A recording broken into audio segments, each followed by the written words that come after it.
विद्यार्थीच्या संख्या तर आहेच नाही, शाळासुद्धा महानगरपालिकांच्या बंद झालेल्या आहेत. म्हणजे त्या शाळेमध्ये आपण स्वतः बसू नाही शकत अशी परिस्थिती महानगरपालिकांच्या शाळेची झाली आहे. म्हणून आमची जर आम्ही नगरसेवक निवडून आलो तर सगळ्यात पहिले तर आम्ही महानगरपालिकाच्या प्रत्येक शाळेला रिडेव्हलपमेंटमध्ये घेऊ. त्याला ज्या प्रकारे प्रायव्हेट सेक्टरची जो शाळा आहेत त्या शाळेचा दर्जा म्हणजे ते तिथे त्या हिशोबाच्या इन्फ्रास्ट्रक्चर कसं तिथे निर्माण करता येईल, CBSE इंग्लिश पॅटर्न महानगरपालिकातर्फे त्यांना शिक्षण कसं आपल्या प्रभागाच्या विद्यार्थ्यांना नागरिकांना देता येईल याचा आमचा पहिला प्रयत्न राहील.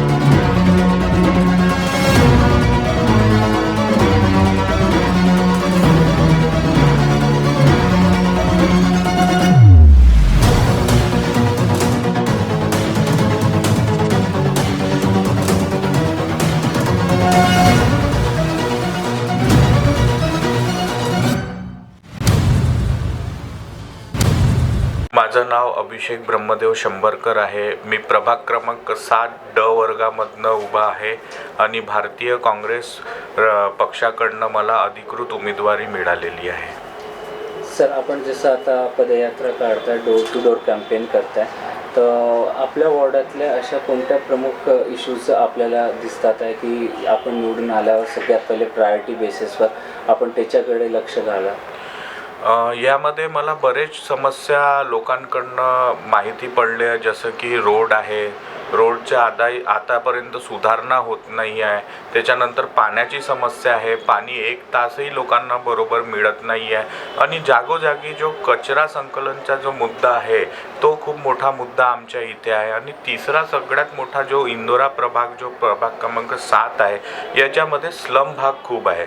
तर झोपडपट्टीमध्ये जो स्लम भाग आहे ते नजूल विभागातर्फे ते जमीन आहे, तर त्यांना जो पट्टे वाटप जो मालकी हक्काचे जो पट्टे त्यांना वाटप झाले नाही, हा खूप महत्त्वपूर्ण मुद्दा जो आहे मला आता जो कॅम्पेनिंगमध्ये जो सामोर आलेला आहे. आपण बघतो की आता नागपूर शहर हे बिना महापौरचं इतकं दिवस होतं, म्हणजे आपल्याला इलेक्शनाला महापौरच नव्हता नागपूर शहराला. अशा वेळेस जे ग्राउंड लेवलवर ज्या कार्यकर्त्यांनी काम केलेले बिना महापौर असताना, त्यांना जसं यंग जनरेशन समोर आली त्या काळात लोकांना हेल्प करण्यासाठी, आणि काँग्रेस पक्षांनी त्या यंग कार्यकर्त्याला आज उमेदवार बनवलेला आहे. तुम्हाला काय वाटतं, यंग जनरेशन मॅक्झिमम आम्ही बघतो की काँग्रेसचे जे कॅन्डिडेट आहे यंग आहेत, जे आता इलेक्शनाला समोर जात आहे, तर निश्चितच काँग्रेसचे आमचे जो नेते आहेत ते सुद्धा युवा आहेत, राहुल गांधी साहेब.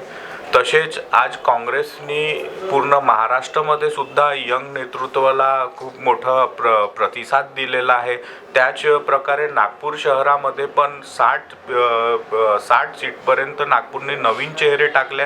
त्याच्यात जास्तीत जास्त युवा जो चेहरे आहेत ते आपल्यासमोर त्यांनी उमेदवार म्हणून उभे केलेले आहेत. कारण की यंग जो लोक आहेत, यंग जो चेहरे आहेत, त्यांना बदलाव घडवण्याचे त्यांना जो जोश आहे, ती स्फूर्ती जो काँग्रेसला त्यांच्यामध्ये दिसून आली, त्यामुळे काँग्रेसने यंग लोकांना यावेळेस उमेदवारी दिलेली आहे. आपण जसं प्रमुख इश्यूज बघतो सर्वत्र, मेन म्हणजे एज्युकेशन आणि हेल्थ, या 2 गोष्टी ज्या राहतात या सगळ्यात मेन राहतात. की आता आपण बघतो की NMCच्या ज्या शाळा आहेत महानगरपालिकेच्या, त्यांचं म्हणजे त्यांची व्यवस्था दयनीय अवस्थेत आहे आणि पब्लिक स्कूलचा वाढता व्याप आणि मॅक्झिमम जे मध्यमवर्गीय परिवार असतात ते अफोर्ड नाही करू शकत इंटरनॅशनल पब्लिक स्कूलमध्ये. तर एज्युकेशनच्या रिलेटेड आपलं काय मत आहे? आमचा जर आपण चुनावी एजेंडा बघितला असेल तर पहिल्या क्रमांकावरती आम्ही शिक्षणालाच महत्त्व दिलेलं आहे. कारण की मी नगरसेवक 2012 ते 2017पर्यंत होतो. त्यावेळेस पण आम्ही शाळांची महानगरपालिकेची शाळाची किती दयनीय अवस्था होती आणि विद्यार्थ्यांची संख्या दर कमी होत असली हे आम्हाला त्यावेळेस दिसून आलं. आणि आता तर शाळा शाळाची संख्या तर बंद, म्हणजे विद्यार्थीच्या संख्या तर आहेच नाही, शाळासुद्धा महानगरपालिकांचा बंद झालेल्या आहेत. म्हणजे त्या शाळेमध्ये आपण स्वतः बसू नाही शकत अशी परिस्थिती महानगरपालिकांचे शाळेची झाली आहे. म्हणून आमची जर आम्ही नगरसेवक निवडून आलो तर सगळ्यात पहिले तर आम्ही महानगरपालिकाच्या प्रत्येक शाळेला रिडेव्हलपमेंटमध्ये घेऊ. त्याला ज्या प्रकारे प्रायव्हेट सेक्टरची जो शाळा आहेत त्या शाळेचा दर्जा, म्हणजे ते तिथे त्या हिशोबाच्या इन्फ्रास्ट्रक्चर कसं तिथे निर्माण करता येईल, CBSE इंग्लिश पॅटर्न महानगरपालिकातर्फे त्यांना शिक्षण कसं आपल्या प्रभागाच्या विद्यार्थ्यांना नागरिकांना देता येईल याचा आमचा पहिला प्रयत्न राहील.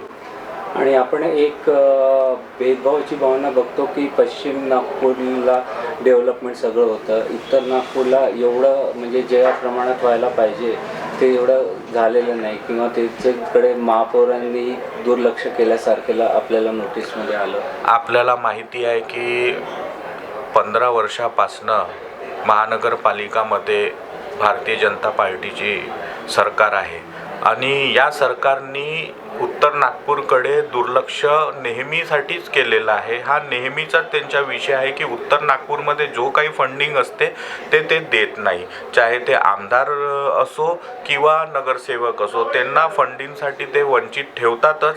कारण की त्यांना माहिती आहे की उत्तर नागपूरमध्ये आमच्या पार्टीला भरपूर प्रतिसाद नाही आहे. त्यामुळे त्यांचं हे म्हणजे धोरणच ठरलेलं आहे की उत्तर नागपूरसोबत जो भेदभाव आहे, फंडिंगसोबत विकासासोबत वंचित ठेवण्याचं काम जो आहे ते भारतीय जनता पार्टी नेहमीप्रमाणे यावेळेस पण करत आहे. अपेक्षा आपल्याकडनंही खूप आहेत. आपण युवा आहात आणि इतक्या जे म्हणतात ना की जो नगरसेवक किंवा जो उमेदवाराला इश्यूची जाण असते तोच तो इश्यू सॉल्व करू शकतो. आणि अपेक्षा आपल्याकडनंही खूप आहे की आपण निवडून आल्यावर आपल्या इनोव्हेटिव्ह आयडियानी आपल्या प्रभागात नक्कीच डेव्हलपमेंट होईल. आणि अशी आशा आम्हालाही आहे, सगळ्या जनतेला आपल्याकडनं आहे. आणि येणाऱ्या इलेक्शनाबद्दल आपल्याला शुभेच्छा.